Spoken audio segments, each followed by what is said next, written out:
Let us discuss first the review of related literature and proper citation by Dr. Bobby V. Pagong.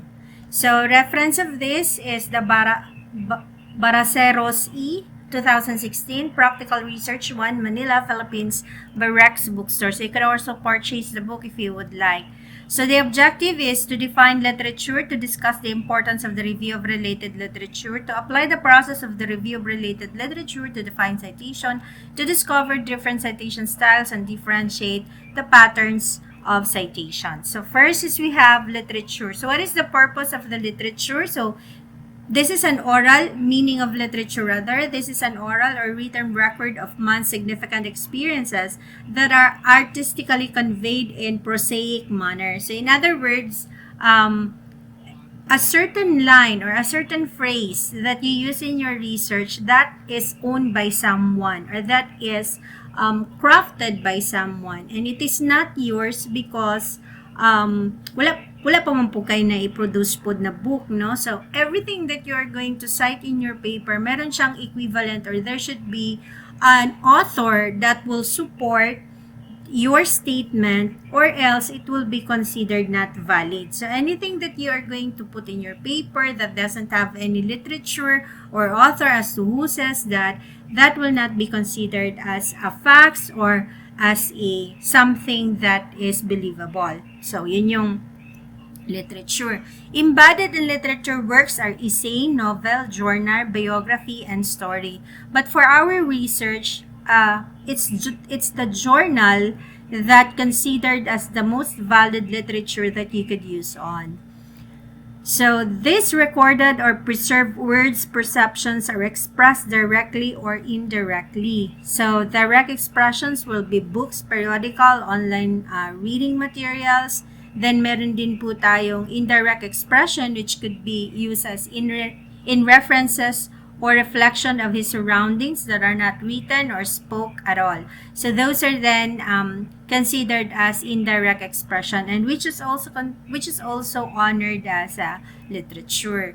So, review of related literature. So, we have analysis of man's written or spoken language of words. Connect your research with what people already know about it. So, ang literature here is the words. Analysis of man's written or spoken knowledge of the world.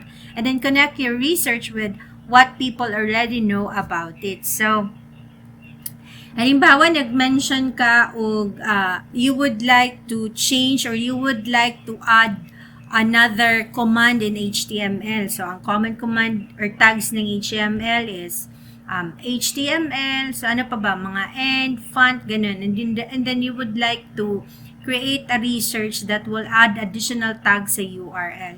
Now, you're going to discuss anything about sa tags. So, pag-discuss mo ng anything about sa tags, you are going to quote now as to who says this, who's the author of this kind of statement. So, ganun. Anyway, we will have a further explanation later. Connect your research with what people already know about it. You fuse your own understanding. So, purposes of RRL. One is research.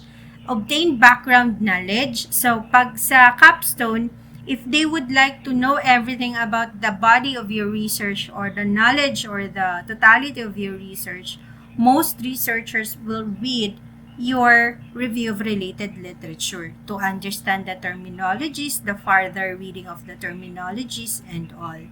Then we have relate the study to current condition or situation because your RRL also will discuss the view sa national, international, and then local. And then to show capacity to introduce new knowledge. At the same time, expand or prove or disprove. And then increase understanding theories, principles, or concepts. And explain technical terms. Avoid repeating previous studies.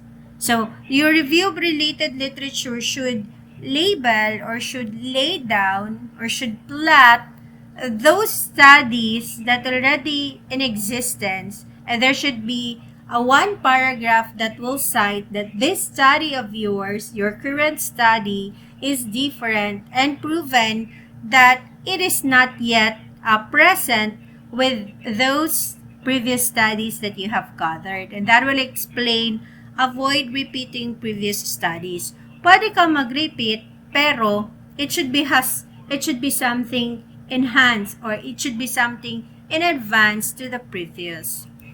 Then you have to recommend further studies or certain topics. So let's say for example is you would like to develop a system that will ano bang technologies latest karon? Ano ba ang latest innovations ng mga technologies karon? So commonly is we have data mining. So let's say for example, you are going to predict, for example, the choices of students in terms of courses.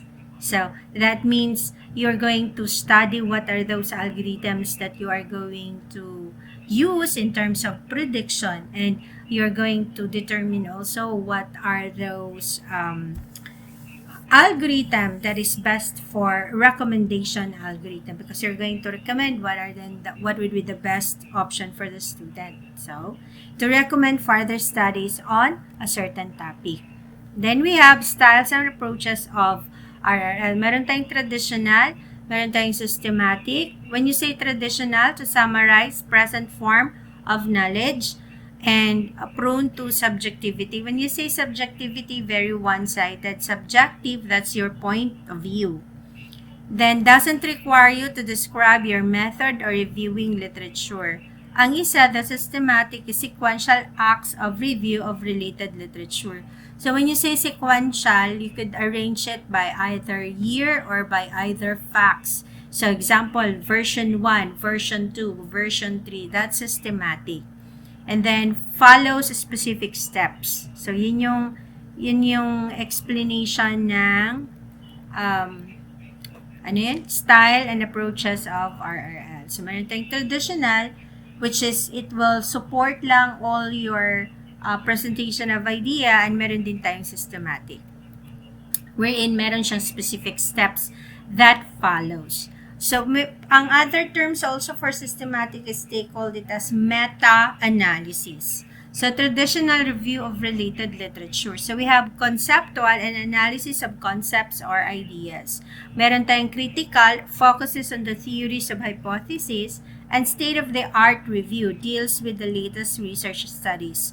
And expert review, well-known expert to influence. Scoping review, prepare citations for future research work.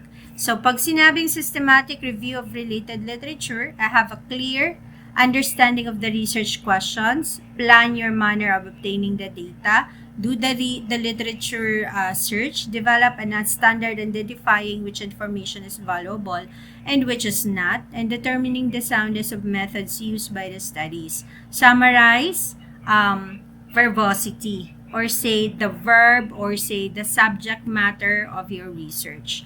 Comparison of two styles of review of related literature. As you can see here, the one that mentioned a while ago as to what are the styles of review of related literature, we have traditional and systematic. When you say traditional, the purpose is thorough understanding of the field, so you will discuss everything. But when you say systematic, meet specific objectives. Like the way you present it is based on the objectives lang. Scope is comprehensive and systematic is restricted. And then standards review, traditional review is definite plan, creative and exploratory, and systematic is viewable process and paper trail.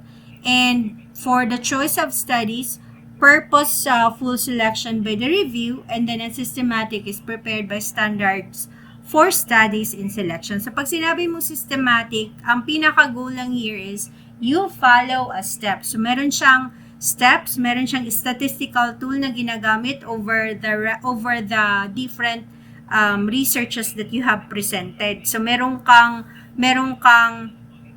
way of measuring the validity of your researches that are gathered pag sinabi mong systematic review.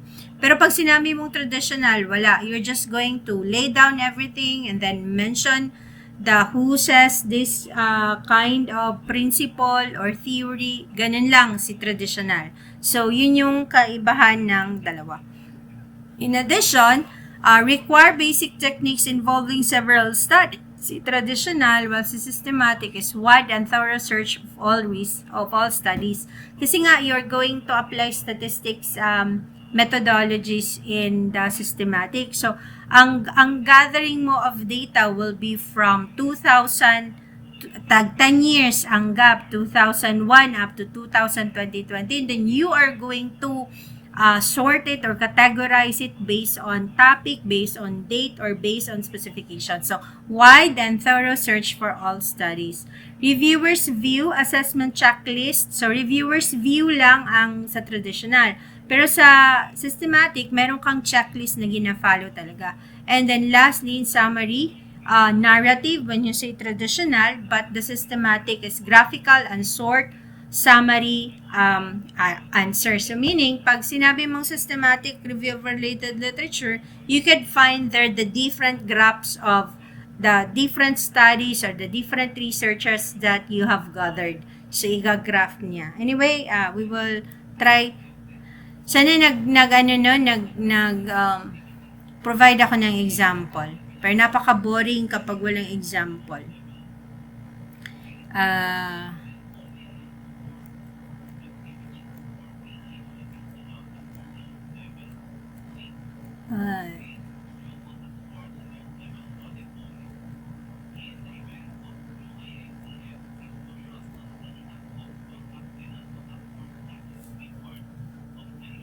Okay. First is writing the review. So, search for literature. So, meron tayong general references, secondary sources, and primary sources. So, read the source materials and then write the review. So, ang dami niyong babasahin, no? So, kunyari, mag-choose mo isa ka topic. So, for example, mag-choose mo og development. As to what development, for example, you have to gather also what are the resources that will support your study. Basahon sa mo siya kung tama nun, then before you are going to sort out based on category. So, writing the review. So, we have here, idea, connection, and organization. You're going to organize it based on idea or based on specific choice of summarizing it. So, we have overall understanding, that's paraphrasing and summarizing. And then comparison and contrast, or you could also present your literature in chronological order. Pag sinabi mong chronological order, sometimes by presenting it on a year, based dun sa pagkakasunod-sunod ng year. Pag comparison and contrast, gi-compare nimo, tapos unsa ang ilang kalahian, the contrast, unsa ang contrast. And then, so, meron tayong spatial relationship that has something to do with the distance and inductive and deductive order and use of traditional devices. So, comparison. So, at least merong example dito. Although James Jackson novel, Reaching the English Moors, was written in 1895, the theme can be compared to H.B. Barthelon poem, Green Grasses at Home, written a century later. So this is comparison, no? They have same concept in a novel of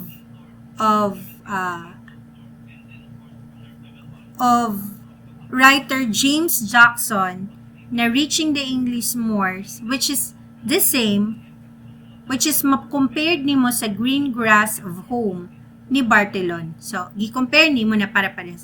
Both Jackson and Barthelon are arguing the reader to consider the life lesson presented in nature. However, Jackson addresses this theme through the use of personification and Barthelon relies on visual imagery. So, ang point here is pare-pareha sila. So, gi-compare ngayon ang research ni Jackson tsaka ni Barthelon. Pero, ang point here is, since we use comparison and contrast, so since pareha sila, gi-deliver na lesson, pero they differ in terms of how they deliver the lesson. Kumbaga, si Jackson, they presented it using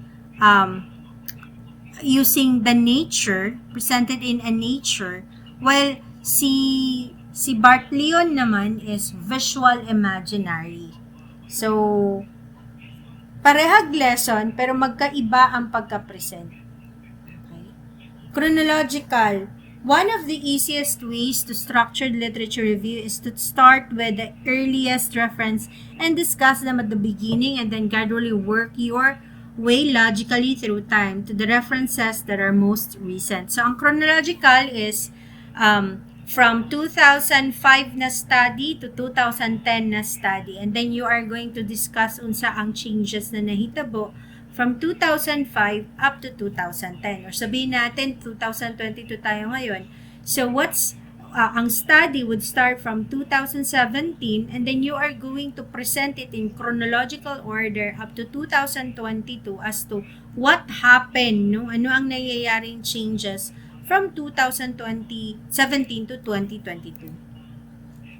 So spatial perspective refers to the geographical concept of where things happen into Earth, in space, and in general in different places according to National Graphics.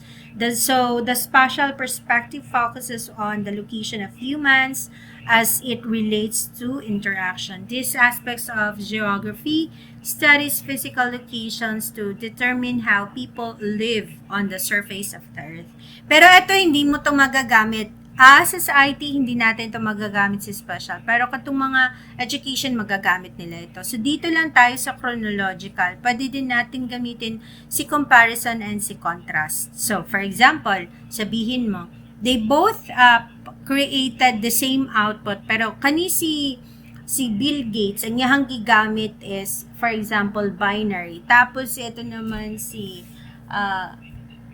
Hobbes, ang gigamit niya is kanang XYI na codes. So, para sila output. So, pwede doon si comparison and si contrast.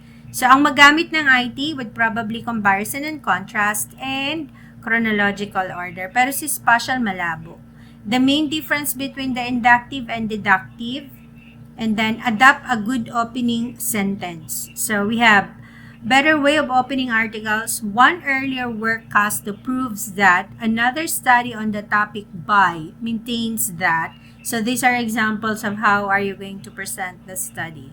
So some helpful words. Please take note of these words. Alright. And then we have citations. Anyway, I will have a separate discussions on how are you going to cite your work. Then 3 ways to acknowledge people, knowledge, references, or bibliography, citation, or incitation. So knowledge, the beginning portion of the work that identifies individuals who have contributed something for the paper. So then acknowledgement, and then references or bibliography, citations. We will have another a sample on how to do this. So I will stop on the citation.